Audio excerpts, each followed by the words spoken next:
సహజాతీతమైనది. William Branham జీవిత చరిత్ర 4వ పుస్తకము.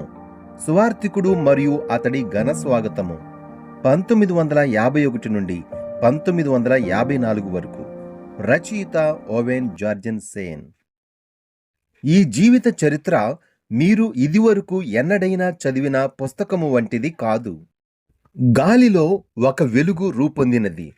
తరువాత అది పైకప్పు దగ్గరికి వెళ్ళినది. ఆ ప్రకాశమైన వెలుగు క్రింద దేవదూత నిలబడియున్నాడు. బిల్లీ భయంతో వణికిపోయాడు.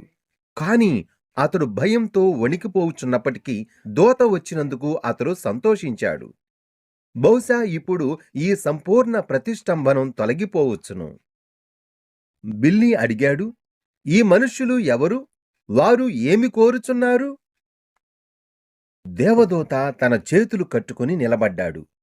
ఆ దూత చిరునవ్వును బిల్లీ అంతకు మునుపు చూడనప్పటికిని ఇప్పుడు ఆ దూత చూపులు చాలా తీక్షణంగా ఉన్నాయి. వారితో వెళ్ళుము అని ఆ దూత తీవ్ర స్వరంతో చెప్పాడు. నీవు వారితో ప్రారంభించావు గనుక నీవు ఇప్పుడు దానిని చేయాలి. కాని గుర్తుంచుకో, నీవు వారితో దక్షిణము వైపు వెళ్ళినట్లయితే దానిని బట్టి నీవు శ్రమపడాలి. మీరు సహజాతీతమైన జగత్తును చూడబోవుచున్నారు.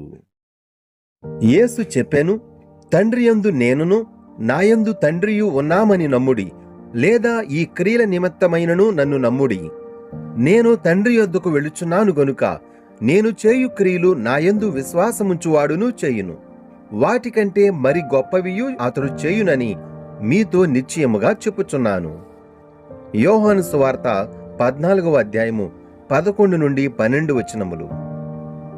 విషయ సూచిక. గ్రంథకర్త ముందు మాట. 4వ పుస్తకము. సువార్తికుడు మరియు అతని ఘన స్వాగతము. 53 అద్భుతములు. 54 1951 నుండి పునఃసమీక్ష. 55 నమ్మశక్యము కాని అద్భుతము. 56 ఫలహారశాలలో జీవము. 57 ఆఫ్రికాలో సంచలనం. 58 సాతానుడి ఉచ్చులు. 59 చివరికి డర్బన్. 60 దేవదూత భవిష్యత్తు వివరణ. 61 ముగ్గురు సాక్షులు. 62 మిచిగాన్ సరస్సు. 63 ప్రేమ ప్రసరించినప్పుడు. 64 జీవించుట కొరకు అభిషేకించుట. 65 ఐగుప్తు నుండి బయటకు పిలువబడుట. 66 ఇండియాలో దేవుని శక్తిని కనబరుచుట. 67 ఏదో అతడిని వెంటాడుచున్నది. గ్రంథకర్త ముందు మాట. సువార్తికుడు మరియు అతడి ఘన స్వాగతంలో ప్రపంచవ్యాప్తంగా అతడి పేరు ప్రఖ్యాతులు అత్యున్నత స్థాయిలో విస్తరించిన 4వ సంవత్సరము విలియం బ్రెన్హామ్ జీవితము గూర్చి వ్రాయబడినది. వేలాది మంది సేవకులు అతడు తమ ప్రాంతంలో విశ్వాస స్వస్థత కూడికలు జరిగించాలని కోరుచున్నారు. అతడు మహానగరాలను సందర్శించినప్పుడు మత శాఖలకు అతీతముగా ప్రజలు గొప్ప సంఖ్యలో కూడుకొనుటకు వందలాది మంది సేవకులు సహకారాన్ని అందించేవారు. 1951 నుండి 1954 మధ్య కాలంలో చరిత్రలో అంతకు ముందెన్నడూ జరగని పెద్ద క్రైస్తవ మహాసభలను నిర్వహించాడు. డర్బన్ దక్షిణాఫ్రికాలో ఒక కూడికకు 50,000 మంది ప్రజలు కూడుకున్నారు. ఇండియాలోని బొంబాయిలో 3 లక్షల మంది హాజరయ్యారు. ఇంత గొప్ప జన సమూహము ఆశ్చర్యకరముగా బ్రెన్హామ్ మీద ఎలాంటి ప్రభావమును కలిగించలేదు. 25,000 మందికి ఏ విధంగా బోధించేవాడో 25 మందికి కూడా అంతే ఇష్టముగా బోధించేవాడు. 1953లో అతడు ఈ విధముగా చెప్పాడు, ఈ రాత్రి నాకు తెలిసి నన్ను పిలిచే పట్టణములో మొదటి రాత్రి 15,000 మంది ప్రజలు స్థలములు నాకు తెలుసు. అనేక స్థలములలో మొదటి రాత్రి కనీసం 150,000 మంది వచ్చే పట్టణాలు నాకు తెలుసు. కాని నేను ఆలోచించేది గుంపును గూర్చి కాదు. సువార్త ఈ పట్టణంలోనూ ఆ పట్టణంలోని మరియు సర్వలోకము అంతయు సాక్షార్థముగా ప్రకటించబడాలి. అప్పుడు ప్రభువు వచ్చును. ప్రకటించబడవలసినది వేదాంతము కాదు, సర్వలోకము అంతయు సాక్ష్యార్థముగా పరిశుద్ధాత్మ యొక్క శక్తి ప్రభావము ప్రకటించబడాలి. అప్పుడు కాలము సమీపించును. దేవుడు మిమ్మును దీవించును. అది మీ గృహము. ఆయనను స్వీకరించుడి. విలియం బ్రెన్హామ్ పరిచర్య అంతయు పరిశుద్ధాత్మ శక్తి రుజువుపరుచుటయ్యున్నది.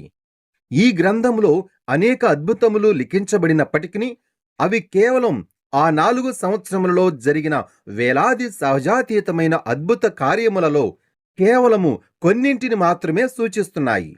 మాజీ కాంగ్రెస్ సభ్యుడైన అప్షా యొక్క అద్భుతమైన స్వస్థతల తర్వాత విలియం బ్రెన్హామ్ ఇలాంటి సాక్ష్యములను గూర్చి నాకు వీలైతే ఇక్కడ 500 గంటలు, ఒకవేళ అది సాధ్యమైతే నిలబడి ప్రభువు చేసిన అద్భుతముల గూర్చి వివరించినను సమయం చాలదు. నేను చూచిన ప్రభు కార్యములను గూర్చి వేలాది గ్రంథములు వ్రాసినను అన్ని వివరణలు ఇవ్వటానికి చాలదు. ప్రభువు వేలాదిగా, లక్షలాదిగా కార్యములు జరిగించాడు. నీవు అనవచ్చును, అయితే నేను ఎందుకు వాటిని గూర్చి వినలేదు? యేసు సిలువ వేయబడిన తరువాత అనేక మంది యూదులు అదే విధంగా అన్నారు. వారిలో అనేక మంది చెప్పారు, అంతకు ముందే అద్భుతములను గూర్చి నేను ఎందుకు వినలేదు? ఇప్పుడు వాటిని వినే ధన్యతను ప్రభువు నీకిచ్చాడు. దానిని అంగీకరించుము. ఇది నీ రోజు. విలియం బ్రెన్హామ్ జీవితమును గూర్చి విస్తారమైన పరిశోధనలు చేసిన తరువాత ఆయన మాటను నేను అంగీకరిస్తున్నాను. అతడు చూసిన దర్శనములను, అద్భుతములు, స్వస్థతలు మరియు సహజాతీతమైన కార్యములను గూర్చి వ్రాయుటకు వేలాది గ్రంథములు అవసరం అవుతాయి. సహజాతీతమైనది 4వ పుస్తకములో ఈ కాలములో అతడి జీవితంలోని ప్రధాన ఘట్టములనే గాక అనేక అద్భుతములు మరియు దర్శనములను గూర్చి కూడా పొందుపరిచాము. ఈ సహజాతీతమైన ప్రత్యక్షతలు అన్నీయు ఒకదానితో ఒకటి సంబంధము కలిగి ఉన్నాయి. దేవుడు విలియం బ్రెన్హామ్ను ఒక ప్రత్యేకమైన కార్యము నిమిత్తము ఒక ప్రత్యేక దిశలో నడిపిస్తున్నాడు. దక్షిణాఫ్రికాలో సాతాను వేసిన ఉరి సుమారుగా అతడిని హతము చేసినంతకంటే ఎక్కువ చేసింది. ఆ అనుభవము నుండి అతడు నేర్చుకున్న పాఠములు భవిష్యత్తులో అతడు తీసుకొనబోయే అనేక నిర్ణయములను ప్రభావితం చేసినది.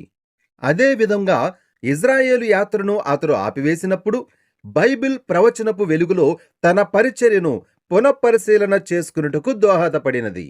ఆ పరిశీలన తరువాత తన పరిచర్యను నాటకీయముగా మలుపు త్రిప్పాడు. దైవిక స్వస్థత మీద ఎక్కువ దృష్టి నిలుపుటకు బదులుగా బైబిల్ సిద్ధాంతముల మీద ఎక్కువ దృష్టి నిలిపాడు. ఆశ్చర్యకరమైన ఫలితములు సంభవించాయి. ఓవెన్ జార్జెన్సేన్ 2001 సంవత్సరం.